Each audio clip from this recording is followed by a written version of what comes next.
আসসালামু আলাইকুম বন্ধুরা, রুহানি চিকিৎসালয়ে আপনাদের সবাইকে স্বাগত, আন্তরিক ভালোবাসা ও শুভেচ্ছা। আশা করি সকলে ভালো আছেন। আল্লাহর রহমতে আমিও ভালো আছি।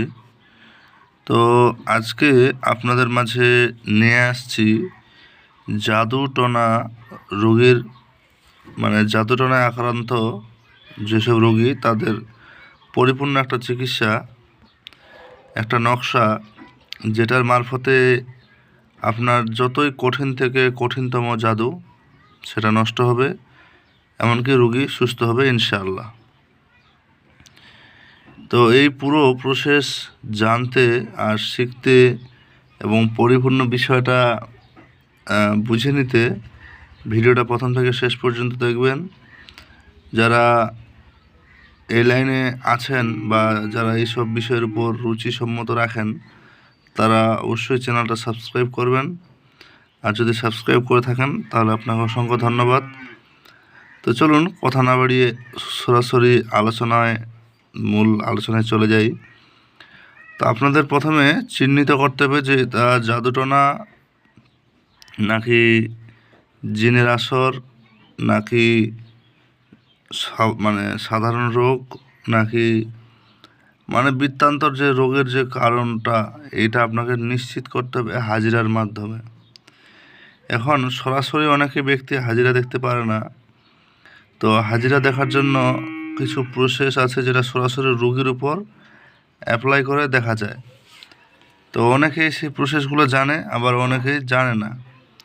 তো আপনাদের জন্য আগেই বলে দিই, যদি কেউ হাজিরা শুধুমাত্র বিষয়ে জানতে চায় বা শিখতে চায়, প্রায় 15 থেকে 16 রকমের হাজিরা করার নিয়ম আছে।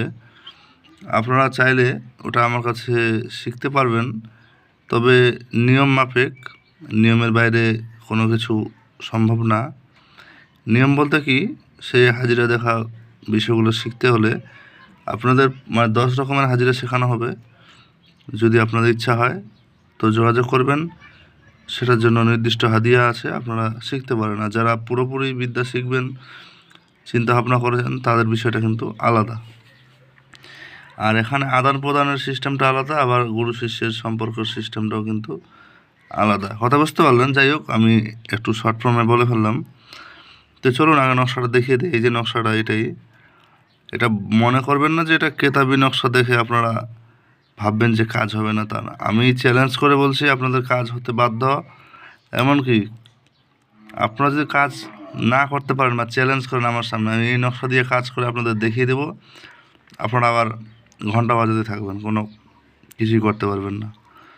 তো কথা হচ্ছে, এটা অব্যর্থ কাজ নিশ্চিত, কোনোভাবেই কাজ আটকানো সম্ভব না। আশা করি নকশাটা দেখা হয়ে গেছে আপনাদের। প্রয়োজনে স্ক্রিনশট করে নেবেন, নিয়ে আপনারা সুন্দরভাবে লিখে নেবেন। তো চলুন এর মূল কাজে চলে যাই। আপনাদের আগে নিশ্চিত করতে হবে যে এটা জাদুটোনা কিংবা কি রোগটা। যখন জাদুটোনা বের হবে তখন এটা আপনারা প্রয়োগ করতে পারবেন। এটা নকশা মূলত 3 ধরনের প্রয়োগ করতে হবে। 3 ধরন কি? খাওয়ানো, গোসল দেওয়া, আর মনে করেন যে তেল মালিশ। তো 3টার প্রসেস 3 রকম। তো মূলত আমি গোসল দেওয়ার সিস্টেম আর খাওয়ানোর সিস্টেমটা আমি বলে দেব। মালিশের বিষয়টা আমি বলবো না। মালিশের বিষয়টা এই কারণে বলবো না, কারণ মালিশের প্রক্রিয়াটা একটু জটিলতম। এমনকি ওটা ব্যক্তিগত যদি বলতে যাই, ওটা শিষ্যদের অধিকার শেখার, আমার জায়গা থেকে। কিন্তু আপনারা যে কাজ করতে পারবেন না বিষয়টা এমন না। আপনারা যাদের যতটুকু পারবেন অতটুকু আপনাদের জন্য আমি উপস্থাপন করছি ইনশাআল্লাহ। এই 2টা যে নিয়ম বলবো, এই 2টা নিয়মে 90% রোগী সুস্থ হয়ে যাবে। বাকি 10% যে রোগী থাকে, যেগুলো খুবই খুবই জটিলতম, সেই সব রোগীদের ওই বাকি মালিশের প্রয়োজন পড়ে। তো ওই জটিলতম রোগীগুলোই কিন্তু বেশিরভাগ সময় আমাদের পরীক্ষায় বা সমস্যায় ফেলে দেয় যে চিকিৎসাটা কিভাবে কি করব। তো যাই হোক, এবার আপনাদের কাজটা কি, নকশাটা আপনারা চীনামাটির বর্তন নেবেন। চীনামাটির বর্তন বলতে কি বোঝায়? আপনারা থালা বাটি যেরকম দেখেন, তো একটা থাকে প্লাস্টিকের, একটা স্টিলের, কাঁসার, আবার অনেকের রূপার থাকে, আর একটা থাকে ছাঁকা মাটির।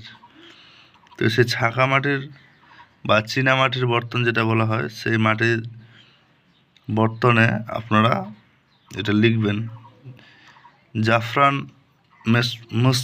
মেস্ক জাফরান যেটা বলা হয়, ওই কালিটা দিয়ে মেস্ক জাফরান দিয়ে সুন্দরভাবে আপনারা লিখবেন। এই যে লিখে নিচে রুগীর নাম লিখবেন, যে ফালানা বিন বা ফালানা বিনতে ফালানে জাদু টোনা দাফাসুদ দাফাসুদ দাফাসুদ, এই 3বারই কথা বলবেন। তাইলে আপনার কাজ কিন্তু পরিপূর্ণ হয়ে যাবে ইনশাল্লাহ। কথা বোঝা গেল? তো এটাই হচ্ছে সিস্টেম।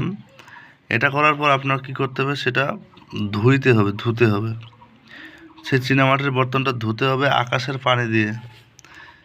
আকাশের পানির সঙ্গে আপনারা এইরকম মসজিদের পানি মিক্স করতে পারেন, আলাদা হিসাব। আকাশের পানি দিয়ে ধুয়ে সেই পানি আপনার রুগী পান করবে, গোসল দেবে। তাইলে 1 থেকে টানা 15 দিন পর্যন্ত করবে। এরপরে প্রয়োজনে ট্রিটমেন্ট চেঞ্জ হবে বা আপডেট হবে, যদি রুগী হাতের আয়ত্তে না আসে, তখন ওই মালিশের প্রয়োজন পড়ে। তো মালিশের বিষয়টা আমি আপনাদের শেখাতে পারছি না এই জায়গায়, এর জন্য ক্ষমা চাই। তো যাই হোক, এইটুকু হচ্ছে এর নিয়মটা। আর যে কথাগুলো বললাম সেই কথাগুলো মাথায় রাখবেন, ঠিক আছে? এটাই হচ্ছে আপনাদের জন্য বিশেষ কিছু সিস্টেম। হ্যাঁ, অনেকে আবার অনেক কিছু দেখতে চাই যে আমি দেখাচ্ছি। এইসব বিদ্যাগুলো কিন্তু মারাত্মক বিদ্যা। এই যে দেখেন, এগুলো কিন্তু সিম্পলভাবে আছে, এগুলা আমলিয়াতের কাজ করে, ঠিক আছে? এই যে এখানে কিছু অংশ লেখাও আছে। যাই হোক, তো আমি পরিপূর্ণ নিয়মটা বললাম। যদি ভালো লাগে অবশ্যই আপনারা অ্যাপ্লাই করবেন, ফলাফল নিশ্চিত পাবেন, এতে কোনো সন্দেহ নাই। তো যাই হোক, দেখা হচ্ছে আগামী ভিডিওতে। ভালো থাকবেন সবাই, আল্লাহ হাফেজ। আর যারা ব্যক্তিগত শিক্ষার জন্য ছুটাছুটি করছেন, যোগাযোগ করতে পারেন, আমার মোবাইল নাম্বার ডিসক্রিপশনে দেওয়া থাকে, ঠিক আছে? তো ভালো থাকবেন, আল্লাহ হাফেজ।